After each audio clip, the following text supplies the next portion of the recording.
I used to think that I was normal.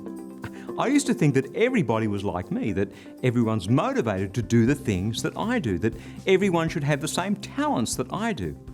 And if they didn't, well, clearly there must be something wrong with them.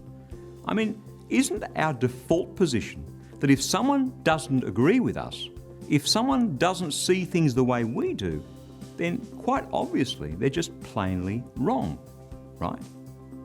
Of course, that's stupid, but it's amazing how easily we slip back into that definition of normal.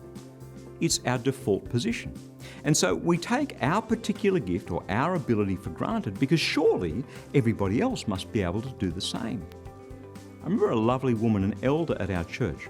She was and still is pastorally gifted. We were on the church council together, and she decided that each of the members of the church council should take responsibility for pastoring 12 people in our church. That way, everybody would be covered with pastoral care. Well, I refused. It sounds terrible, doesn't it? She was horrified. So then I asked her whether she'd like to take over my preaching for the next 4 weeks, at which point fear gripped her heart. See, we're all made to do different things. 2 Timothy chapter 4, verse 14. Do not neglect the gift that is in you, which was given to you through prophecy with the laying on of hands by the counsel of the elders. Over the years, I've written quite a number of books now. A short book, say 30,000 words, takes me about a day and a half to write. A longer book, 60,000 words, is about 4 days. Now, it's concentrated effort, but I love writing, and for me, it's no big deal. So I was shocked when a friend of mine said to me, Bernie, you realise you're a freak, right? You know, my hunch is that when it comes to that one particular God-given gift that you have, you're a freak too. When I look at the abilities that other people have, it just amazes me. I look at their creativity, the things that they can do that I couldn't begin to dream about doing.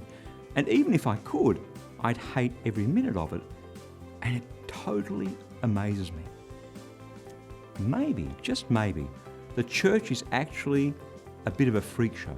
Don't get me wrong, I mean that in a good way.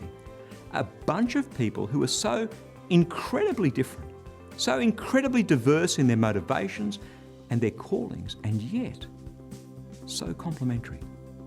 It's fantastic to be surrounded by people who love to do the things that we're not good at. The point, though, is not to neglect your gift, the gift that's been given to you. Otherwise, the whole thing breaks down. Go and be the unique freak that God made you to be. That's His word, fresh for you today.